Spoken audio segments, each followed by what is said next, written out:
What's up, everybody? Welcome to the PickSix Podcast, CBS Sports Daily NFL Podcast. I'm Will Brinson. I'm your host. It is Tuesday, August the 10th. And on today's show, we're going to run around the league and break down news, including the Josh Allen extension that came about last week, along with more deals given out to various players and some concerning news if you're a New Orleans Saints fan. Go check out the mailbag if you want. That's in the feed from Monday. We did a Monday mailbag. Actually, it was all Facebook questions. You can ask us questions on Facebook. You can leave 5-star reviews if you like. And if you check out the end of that one, or go follow Debo on Twitter. I don't remember what Debo's Twitter handle is, but it involves E and an underscore in his lengthy last name.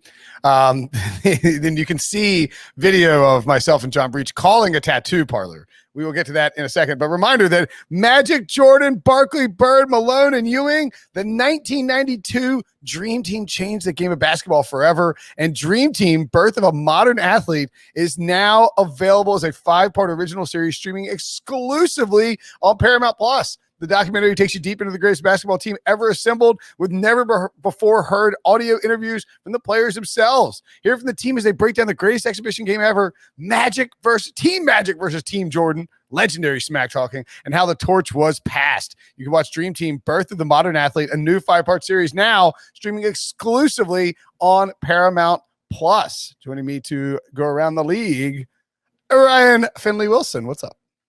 Hey. Yeah, I was going to say, I go away for a week, maybe even on vacation if I'm going to vacation. I should vacation chain myself. I should have stayed around because you numbnuts ended up calling the tattoo parlor down the street from my house, and they were very interested, it sounded like, in making this a reality. So, hey, ball's in their court.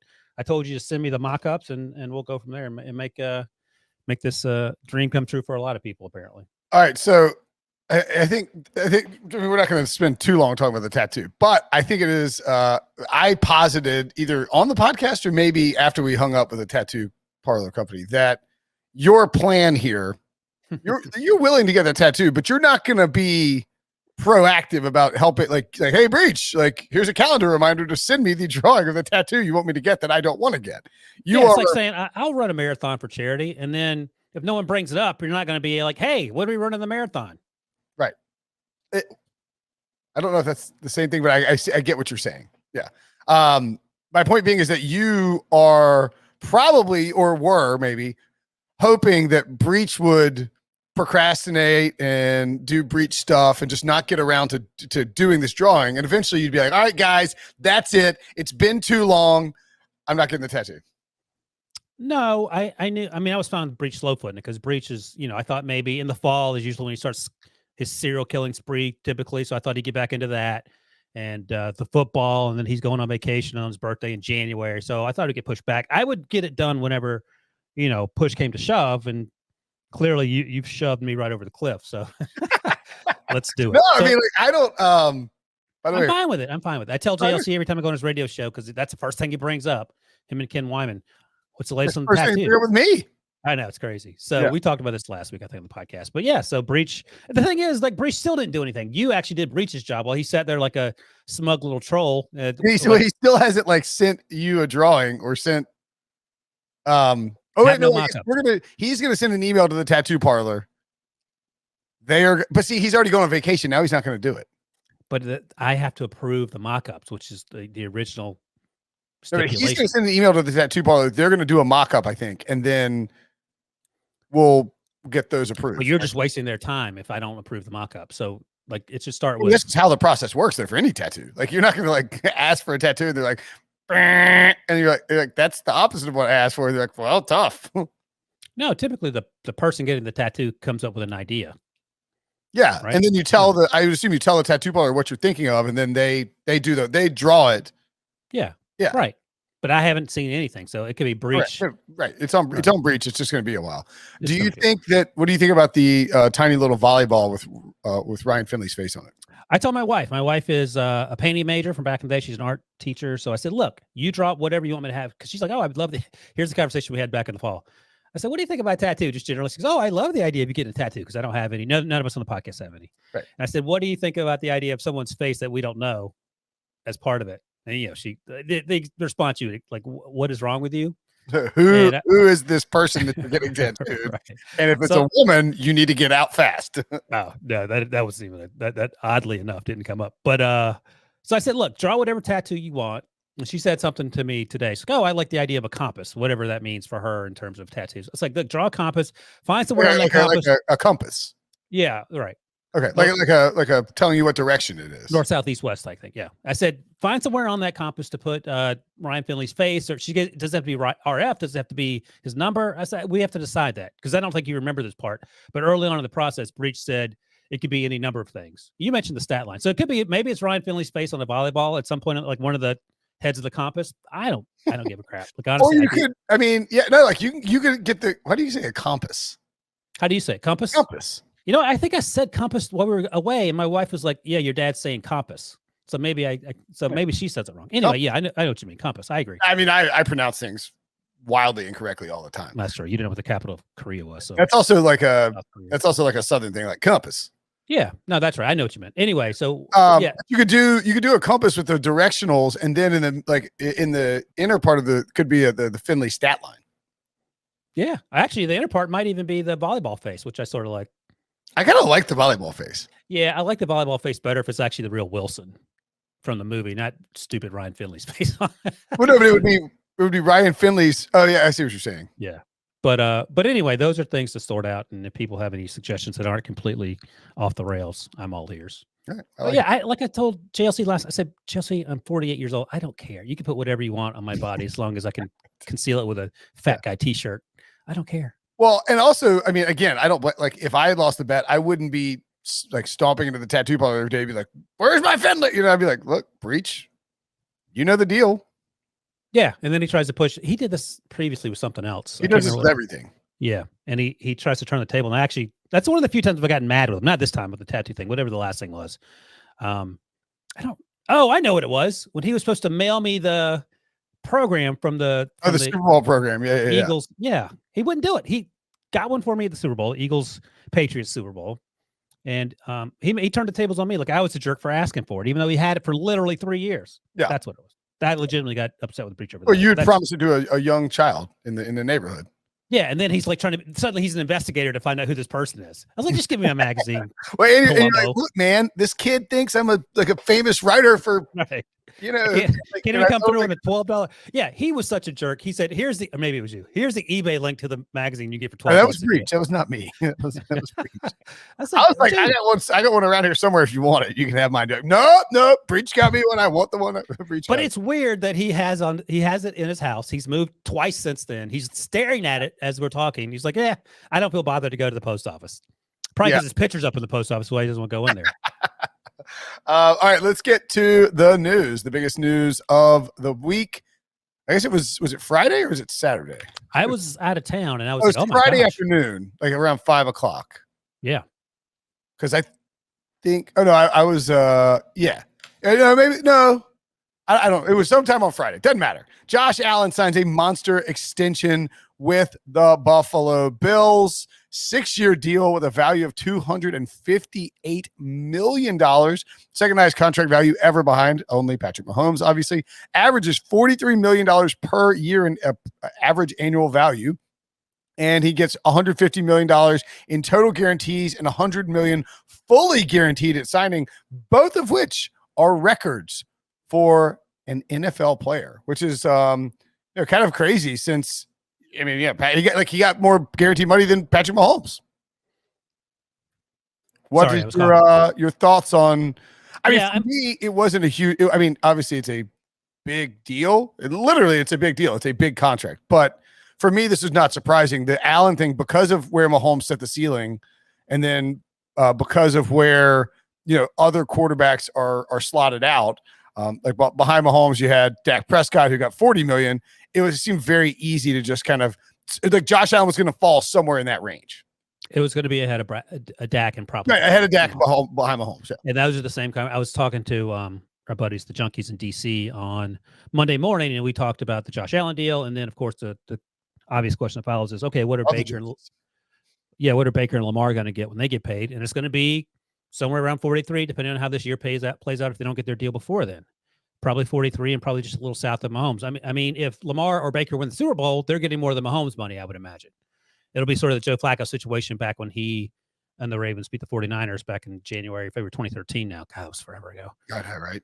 But I don't know about I would push back on Baker a little, although maybe not. I mean, if he has like a Joe Flacco type postseason, yeah, I think the problem for Baker for Lamar is a no-brainer. I mean, this is now you just get Lamar gets $44 million.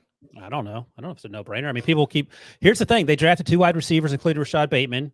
If the passing game continues to be Mark Andrews based. It was good. It just wasn't. Right. He wasn't 2019. I've mentioned this several times. He just wasn't 2019 Lamar. He was just regressed a little bit in terms of touchdown production and. So let me ask you this. It doesn't matter, but just for fun. Because, we always talk about this. The quarterback is the only position where if you're B+ or better and coming off your rookie deal, you're going to get paid just south of Patrick Mahomes' money because that's just how it works. Mahomes is a little bit like Adrian Peterson and Calvin Johnson were at the peak of their powers in that they had contracts that were higher than everybody else, and everybody sort of agreed that you couldn't go past them. It feels like that's what we've got going on with Mahomes here.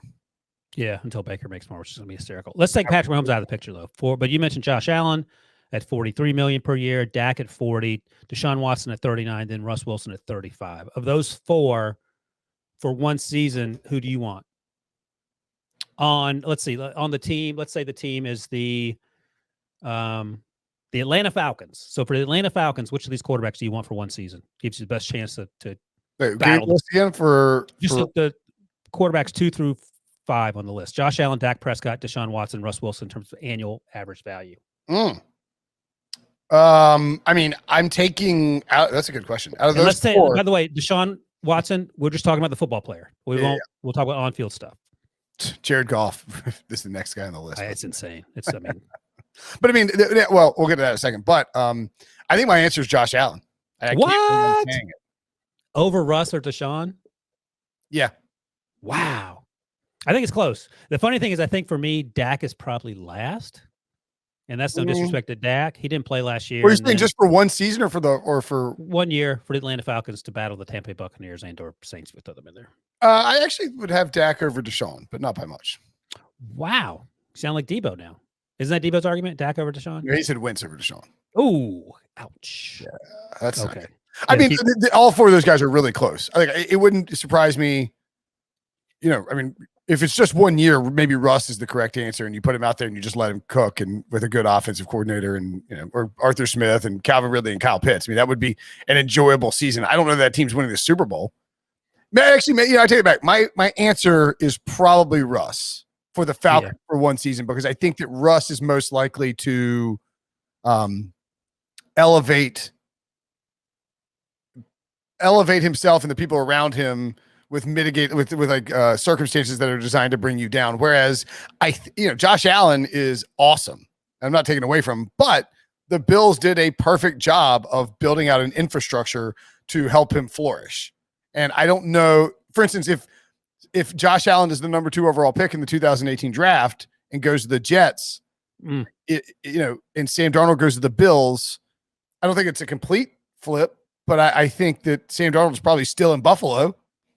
Yeah. And maybe Josh Allen is just not working out in New York. I don't know. I think that's a hard case to fit. Is incredibly important. I think for me, it's Russ Wilson, then Josh Allen, then Deshaun, then Dak.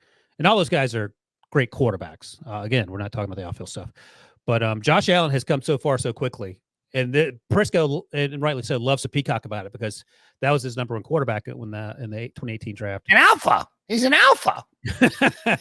He is not a. What does he call to? Josh Allen has fire in his belly. Fire in his belly. Yeah.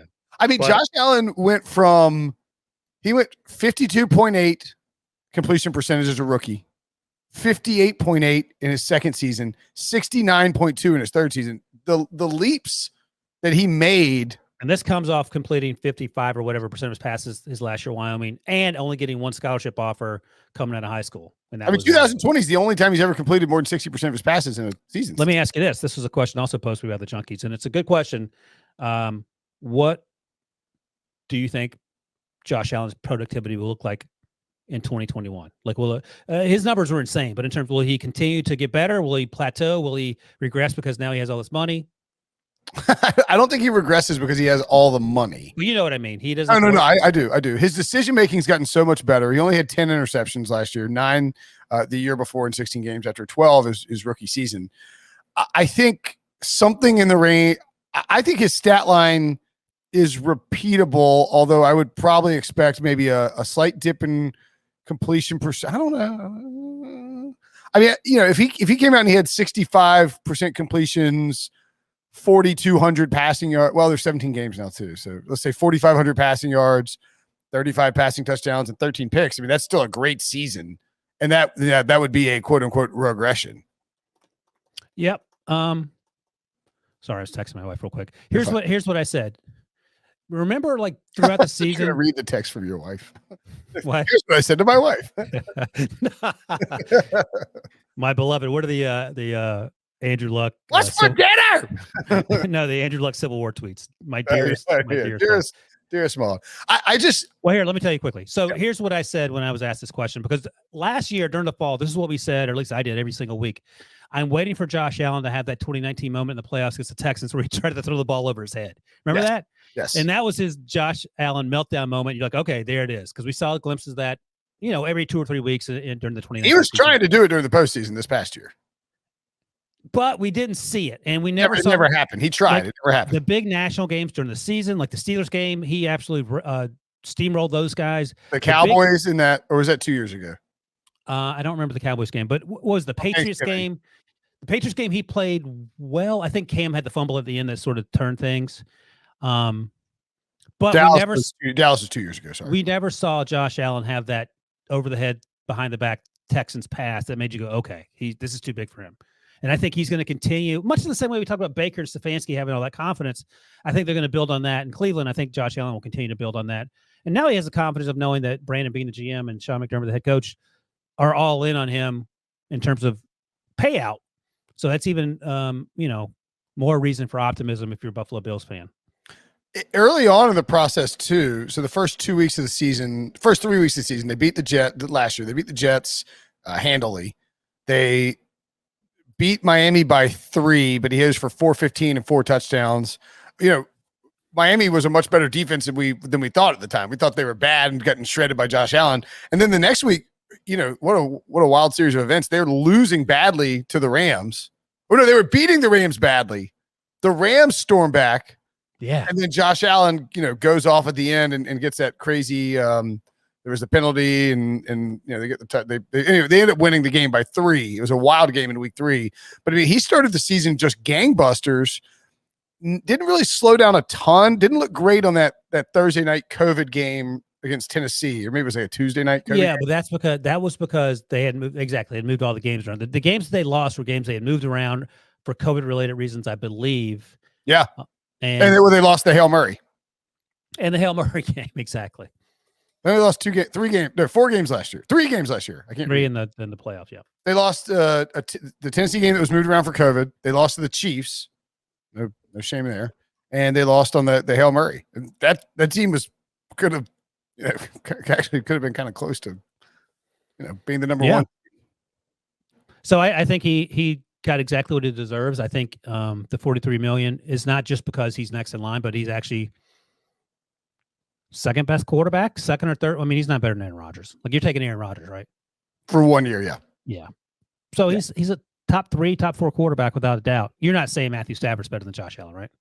No. Okay. Not even you were saying that. Well, I think guys like Stafford and Russ, you could put them on with Josh Allen. I don't know how Josh Allen would be on a bad team. But that's not his fault. He's just playing what he's. Oh, no, I'm not blaming him for it. So what does this mean for, we mentioned, I think Lamar Jackson's easy. I think it's 44. He's not going to take 43 million or 42 million. He's an MVP. Well, let's have the same conversation we had with Breach last week before I left. Let's start with the Ravens. What if the Ravens win 9 football games, go to the playoffs, lose in the first round? You're giving him $44 million? You just have to give it. I mean, remember when Derek Carr was the highest paid quarterback in for like football? 24 hours or whatever. Yeah. And then Jimmy G was. And everybody's up in arms about it, but eventually those deals end up looking good. You know, the Dak Prescott deal already looks fairly good because the Cowboys got it done before Josh Allen, right? Well, no, it looks fine for everyone, but Jerry's still a dum-dum because he could have saved himself $7 million a year. It would look great if he was making less than Jared Goff, you know, and they could have done that. Right. Or $35 million or whatever it would be for Dak. Yes. I mean, it would look a lot better, you know, if he was making $5 million less per year. I'm just saying that I think Lamar, given his resume, given, you know, his age, his production, and given the quarterback market, 44 seems, I would almost lock it in that he gets $44 million if it's done this offseason. Now, if it's done next offseason, whole different story. I don't know that Baker Mayfield gets $44 million, but the Derek Carr and Jimmy Garoppolo argument would push him that high if, as you point out, the Browns are, you know, 13-3. And here's Baker the thing, though. I think Baker gets that 43-ish money if the Browns win 9 or 10 games and, you know, make the playoffs, win a game or whatever. 10 or 11. Yeah, okay, that's fine. But remember, nine games is now 9-8, so that's not. Yeah. He's not Andy Dalton. No. Andy Dalton got middle of the road money his second contract. Like, it was like, oh, this is clearly the most Andy Dalton thing ever. He got middle. He wasn't even in the conversation. I think Baker is going to be in the conversation because I think Andy Dalton would obviously have signed a deal somewhere else and gotten maybe a little more than what he got, but he wasn't getting top tier QB money. I think Baker, if he signed somewhere else, because there's so many needs at quarterback, he would get $40 million somewhere else if he were on the open market next year. Yeah. And again, you know, Baker had a bad season in 2019. Yeah. 2 words, Freddie Kitchens. Correct. Baker is banking on him. He is betting on himself. As you point out the Joe Flacco move, he's betting on himself that he has a great year in 2021. The Browns win a bunch of games. They make a playoff run, you know, whatever it is that would justify the $44 million. But Baker firmly believes that's the case. That's why he's not pushing for a contract this offseason. The 2 other examples that when you start looking at this list, you know, we talk about Derek Carr and then Jimmy Garoppolo topped him. Or maybe Matt Stafford topped him with the Lions, and then Jimmy Garoppolo topped him, and then Tannehill tops him. It's just how it works. Carson Wentz and Jared Goff both were the top paid guys at one point in terms of quarterbacks. Do you think that those 2 guys who are now on different teams and still being paid a lot of money to be bad at the position, do you think those 2 guys are a cautionary tale or just an aberration? Carson Wentz got hurt. I think Carson Wentz is in a different category than Carson Wentz. Wait, what did I say? You said he got hurt.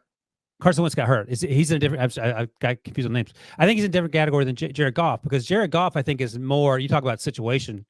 He is a perfect example of Sean McVay hiding a lot of your ills. Yeah, maybe you could say the same thing about Frank Reich, but Carson Wentz is reunited with Frank Reich, and once he gets his foot right, maybe we see that. I think Jared Goff, through no fault of his own, is in for a disastrous ride in Detroit, and that's again. It's not a hot take. No, I love Dan Campbell. I love that he can do burpees as a 45-year-old. I don't know if that's going to be enough to get this team into the playoffs. I just think there's so many holes, and it's not Jared Goff's fault. But if Jared Goff can't win in L.A. with Sean McVay, where are you going? Did you see the Dan Campbell Starbucks thing? He drinks like 400 gallons of Two coffee. 20-ounce venti coffees at Starbucks are 20 ounce, but he drinks 2 venti coffees, but he makes them black eyes. What does that mean? You add an extra shot of espresso or something? 2 shots of espresso in each one. I mean, this can't be good for you. Like a 45-year-old heart. You just really can't be healthy. And you're already ramped up from right? being high energy. Yikes. Yeah. It can't be good for you. No. But yeah, it would be surprising if Jared Goff was good this year. It would be surprising to him too. I mean, being honest with you. I think Carson Wentz has a chance, as Breach and Debo like to think. He has a chance to be okay. Even better than okay in Indy if he's healthy. I just think Jared Goff, again, is the poster guy for next quarterback up gets paid. But again, if you can't make it with Sean McVay, then you got to ask some real hard questions. And that's how he ended up in Detroit. Indeed. So you are going to therefore say that it's not an aberration, not a cautionary tale. Is Jimmy G a cautionary tale? They drafted Trey Lance. No. Right. He's like he's a B to B minus quarterback for me. I think you guys like him more than I do, but he does enough of what Kyle Shanahan wants that you're like, okay, he's 25. He makes on average $27.5 million a year now, which is affordable. You're fine rolling with him. And that's the other thing. Like a year from now, these contracts like the Carson Wentz and the Jared Goff deals are going to look nothing. No, they're not going to look good. No. I mean, 33.5 million a year for Jared Goff. A year from now, you're like, yeah, okay, that's what you pay middle of the road quarterbacks in the NFL. That's so. After 2022, Jared Goff would save the Lions $20.6 million in salary cap space if they cut him. So, Need a plan. I don't know what the plan is. 2021 and 2022, there is no relief in terms of salary cap space for the Lions from Jared Goff. So that's why he's really just this bridge quarterback to get them through the next 2 years as they sort of try to rebuild. That's what I tend to think they're doing with him. And Carson Wentz, they can save $12 million on the cap with only 50. He really just has 1 year left, and they can get out from under it. Well, good luck to him. He's gotten off to a bad start. I mean, probably more like 2 years because there would be $15 million in dead cap hit for the Colts if they cut him before 2022. There is no penalty after 2022. These contracts, that's the other thing about them is,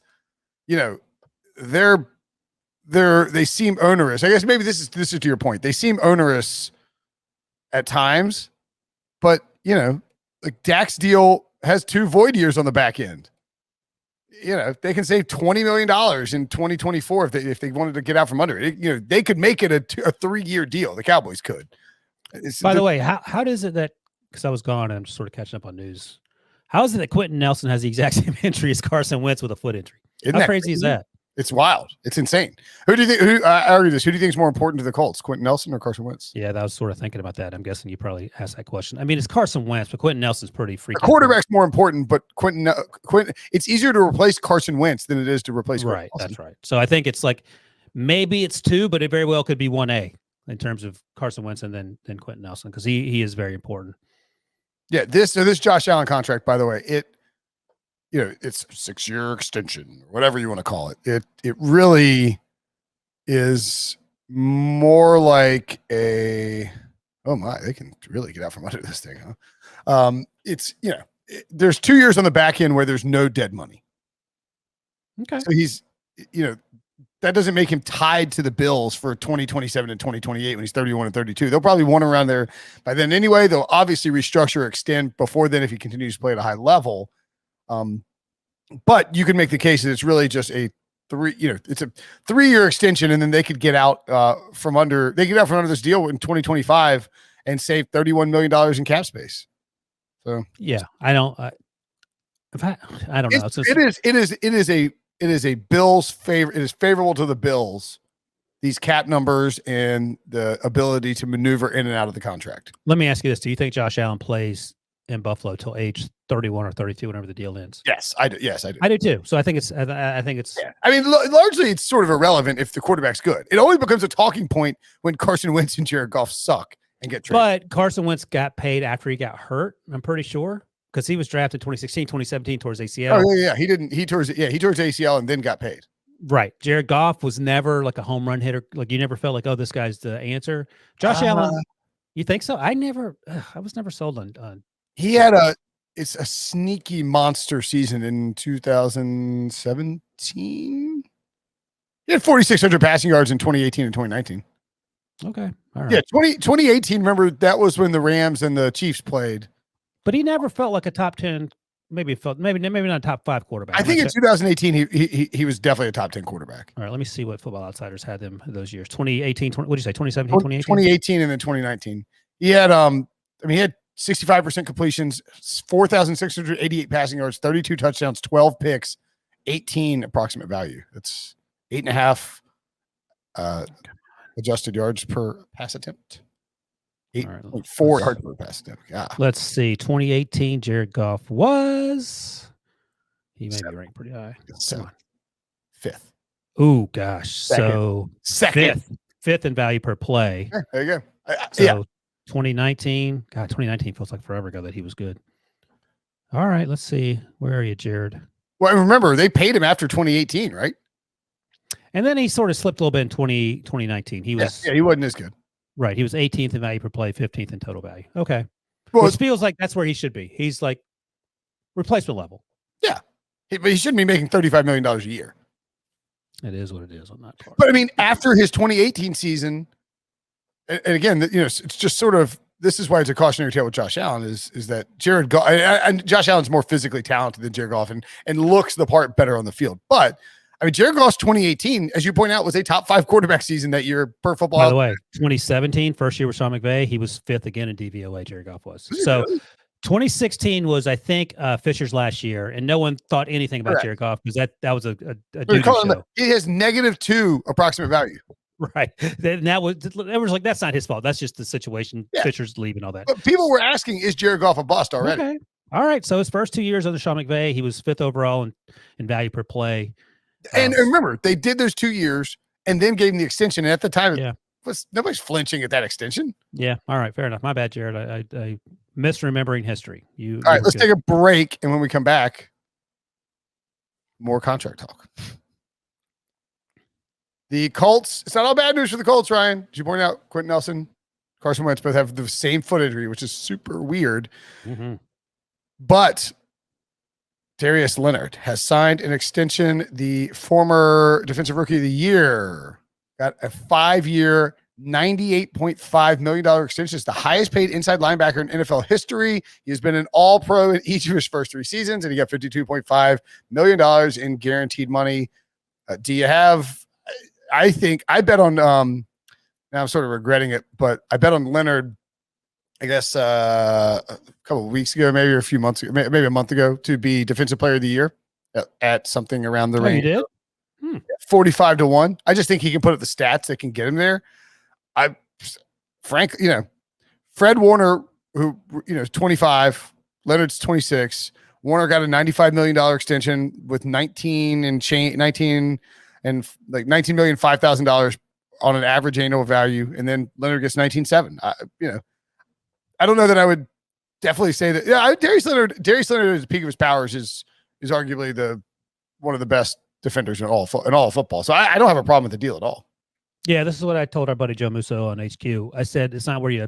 This isn't original. It's not where you start, it's where you finish. He went to South Carolina State, 2nd round pick. If he went to a Power 5 school, he had been a 1st round pick, and we would be like, oh, we knew he's been good since he was 18 years old. He just took a different route, took advantage of the opportunity, and it was awesome because he was Rookie of the Year, Defensive Rookie of the Year, I believe. So he dominated from day one. In fact, because he was definitely Rookie of the Year. Yeah, we saw him in. Yeah, sorry, he's been to 2 Pro Bowls. He's been to 2 All Pros. He's been to the Pro Bowl 3 times. Because we saw him in Atlanta at the Super Bowl for the honors. You know what? I'm sorry, I'm wrong. He won Defensive Rookie of the Year and didn't go to the Pro Bowl. That was really weird. Okay, but we saw him in Atlanta for the honors award during Super Bowl week because he was accepting his Defensive Rookie of the Year award. Yes. But yeah, so he's worth every penny. Chris Ballard does a great job with the salary cap. Chris Ballard does a great job identifying and drafting these guys. You can just go through his time in Indianapolis, and it's typically home run after home run. His first 3 picks were Quentin Nelson, Darius Leonard, and Braden Smith. Yeah, so I mean, maybe he knows what he's doing. Yeah. So if you want to pay him $19.7 million on average, okay, sign me up. And Musso mentioned this. He makes more than Amari Cooper, which is hilarious. That is hilarious. Unless you're Amari Cooper, which probably, well, he just mentioned like he's getting paid like a top end wide receiver, which is crazy for the linebacker position because for the last 10 years, that position has sort of been undervalued and it's coming back now. And actually we saw glimpses of that in the Hall of Fame game when Micah Parsons, the Cowboys first round pick, was flying all over the field, and those positions are becoming much more important now because you actually watched? I watched. Yeah, I did watch it. I want to see Dwayne Haskins dominate. We were debating whether you would watch it or not. I saw you guys were doing the live blog. I saw Tyler Sullivan was on with you when I flipped on real quick. Yeah, there you go. Yeah, Sully and I had a good chat after the game. What was I going to say? Oh, and by the way, yeah, I've got a Dwayne Haskins Carson Wentz bet with a buddy. Oh no! Oh my! Who will have more starts, Dwayne Haskins or Carson Wentz? I think I've been inebriated when I made it, but who'd you take? I got Haskins, but it's sort of twist. It's kind of turning my way here a little bit. Steelers fans love Haskins and hate Mason Rudolph. Yeah, but there's a reason Dwayne Haskins isn't with Washington anymore. Well, if Haskins gets the number 2 job in Pittsburgh, he has to sit and learn for a year. He only's on a 1-year deal. Maybe he'll do the. And Wentz could miss 12 weeks. You do the Jameis thing and come back next year. But here's what I said about Darius Leonard also. We mentioned Quentin Nelson and Wentz being out. Darius Leonard is the quarterback of the defense, and that defense is really good, and they may have to carry the offense for. Oh, that's a great point. Yeah, so, I mean, Jacob Eason, I don't know if he's going to be the guy. I don't know if they're going to trade for Nick Foles, which would be hilarious. But Darius Leonard's got his work cut out for him now, and that's going to be critical to what they want to do. And the division, let's be honest, it's up for grabs, but only because we all think the Titans are boring, even though they're really good. Their defense is going to be better in Tennessee, so we'll see. Yeah. The other two teams I'm not worried about in Jacksonville and Houston. I think Jacksonville's a little bit of a sleeper. We'll talk about that. Jeez, I don't know. Xavien Howard got paid or repaid. I think it was Ian Rappaport of NFL Network reported it first. He got an extra 2.5. No, had $1 million in Pro Bowl incentives and 2.5 million in additional incentives added to his 2021 deal. Had all of his minicamp, fines for missing minicamp rescinded. He can now make upwards of $16.285 million, and he gets $500,000 in roster bonuses, per game roster bonuses, and $100,000 in workout bonuses moved into his base salary and guaranteed money in 2022. And so his basically $13 million salary in 2022 is guaranteed for injury and is fully guaranteed on the first day of the league year. And that his also had $6.8 million in 2022 salary fully guaranteed at signing. So it's just moving around a bunch of deck chairs to make a guy happy. Yeah, and I think I don't know if you mentioned this, but Musso mentioned this when I was talking to him. It was basically $700,000 to keep him happy in the short term. And if that's the cost of keeping one of the best players in the NFL happy for the course of a 7-month season, that's a no-brainer. Now, maybe you have to trade him in the offseason because you can't come in agreement. He's currently 1, 2, 3, 4. He's the 6th highest paid cornerback in terms of average annual value, incidentally just behind his teammate Byron Jones, who makes. Well, I think the Byron Jones thing is probably why he wants more money. Byron's 2 years older, makes $1.5 million more per year. And yeah, I think you're exactly right. Because Xavien's only 25, and he had 7 interceptions last year.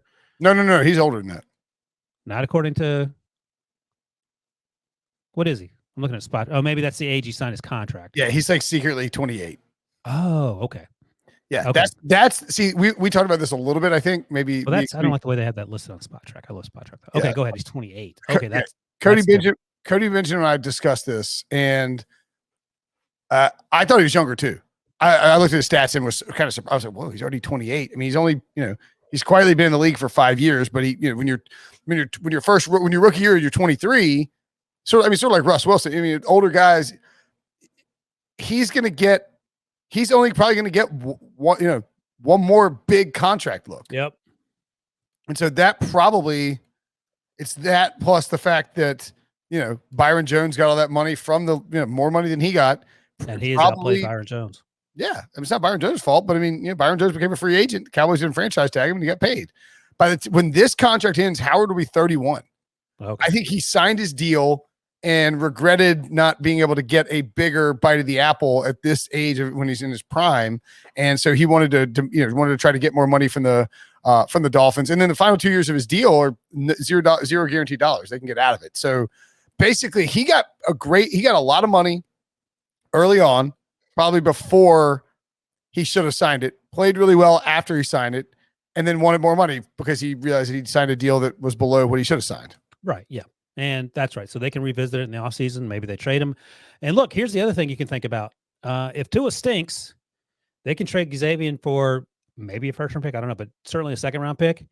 Use that as part of all their draft capital to figure out a plan to get a quarterback if that's what they need to do in the 2022 draft as well. So there are a lot of moving parts to this. Obviously, having Xavien back is important because now they have to worry about Josh Allen for the next 6 years. But most important, I think, is Tua. So you just sort of go from there. Yep, I would agree. All right, finally, Michael Thomas. He sent out a tweet, the Saints wide receiver, there's been weird stuff going on with him in terms of his relationship with the Saints for a year plus now. And he tweeted out a picture and he said, let's find this. There's a picture and it said, "They tried to damage your reputation. You saved theirs by not telling your side of the story." What is going on with Michael? My first thought is that a saying from somewhere else? Why didn't we just type that into Twitter? He wrote it in Comic Sans too. Right. So I don't know if that was pertaining to something somewhere else that he got it. That was my first thought. My second thought is like the Saints point of view, best I can surmise is that they wanted him to get the surgery early in the offseason. Didn't do it, and now he's going to miss time because of it. And by the way, I think you pointed this out. Maybe Breach did. the remaining wide receivers, it ain't a bunch of pro bowlers and Hall of Famers. Like, there are a lot of questions at wide receiver in New Orleans after the name Michael Thomas. So I don't know where the blame lies, but it's not good news for Jameis and or Taysom. Maybe even Alvin Kamara, because we know when Taysom's in the lineup, Alvin is less effective as well. So that's a problem. Great news for Tampa Bay, bad news for the Saints. Yeah, I would think so too. If you are betting on this, and we've talked about this before, right? I feel like I've said, what are their win totals? I have to ask. Well, what I've been suggesting that people do, and I hope people have been listening. William Hill keeps adjusting the number every time I Caesars keeps adjusting the number every time I bring it up. Thank you. The division odds. I'll see what I bet a lot on this last week because I didn't want to mess around and have it move again. It has moved. Your boys moving markets. Do you know what the Buccaneers were minus 200 to win that division last week? They should be like minus 400. I was gonna say like minus 3 plus. What is it? Now it's minus 256. Oh yeah, gotcha. Okay. Let me see if I can find. Let's see. Well, I'll look. It was minus 270 on. Caesars is not up right now. Yeah, I don't want to say that. They're fixing some things. I do like that they say Caesar himself is working to get everything back up and running. I like that. Yeah. At any rate, I still don't think minus 256 is a bad price for the Bucs. No, who's going to win the division? The Bucs. Right. I mean, if Tom Brady gets hurt, you could be screwed. Or Jameis Winston's incredible, you could be screwed. But the Saints' offense is kind of. I mean, Kamara's awesome, but I mean, what is it they have? It's like, I mean, Traquan Smith. Right. I mean, who are we throwing to here? Adam Troutman. Prisco was at the Saints camp last week, maybe earlier this week, and he was talking about Adam Troutman, who was great coming out. He went to Dayton, went to FCS, and he didn't do a whole lot his rookie season, which isn't necessarily a surprise or a bad thing. But now suddenly you're relying on a bunch of second, third, fourth options to step up and be the guy. Like Traquan Smith is good, but he's the number one. Marquez Callaway is a great athlete who wasn't a great route runner at Florida, but can do a lot of good things. Is he a guy that's going to suddenly step up? So I don't know where that answer lies. And, oh, by the way, Drew Brees, who's declined the last 3 years anyway, isn't even there anymore to take advantage of his, big brain or whatever you want to call it. Yeah. I think the Bucs are a really good bet, and people should be betting them. The Panthers and the Falcons, I don't think will win the division. And I think if Tom Brady's healthy and the Bucs offense is anything like it was down the stretch last year, and the defense plays like it did in the playoffs, this team is going to win 14 games and cruise that division. So they re-signed. I think they re-signed Ryan Griffin. They drafted Kyle Trask. Let me see I don't know who the number 2 quarterback is technically. Probably still Blaine Gabbert. Yeah. So here's the thing: if Blaine Gabbert plays, I still like them to win the division. Wait, here's the thing my thing or is it your thing? What do you mean? I say that all the time. Oh, it's you. I thought they were talking about me. Somebody in a review said, they're like, here's the thing. Oh, yeah, it's probably me. I say it all I've been like trying to tell myself not to say it. You might say it too. Maybe we both say it. Of all the things to make fun of me for, if that's it, I'll take it. No, it was just, I asked and Breach was like, yeah, you say it all the time. Breach doesn't know anything. That's now I'm thinking Breach doesn't know. No. The Bucs are the Bucs are going to be minus 260. 250, 260 where you see it now. That closes over 300. So if Blaine Gabbert happens to be the starter for the final 10 weeks of the season the entire season, who are you taking? I mean, I would take Tampa plus 125 or something. I don't know. I would take Tampa to win. I wouldn't want to have minus 260 on Blaine Gabbert. No, I was going to say even Blaine Gabbert, I'd say it might be even. Like I would still take. I would still, if the Bucs had Blaine Gabbert, I think I would still pick the Bucs to win the division. Yeah, right. That's what I'm saying. You're probably doing a disservice. Oh man, now the Saints are 7-1 to win the division. That is deep. Do you know what it was before craziness happened the last few weeks? Probably like 4.5 or 5-1. Yeah. Falcons 10-1, Panthers 9-1 in that division for those who are scoring at home. All right, that's it. That's the news show. We'll be back tomorrow. Wilson and I will break down teams that might make the playoffs who weren't there last year. Thanks for listening. Thanks for watching. See you guys later.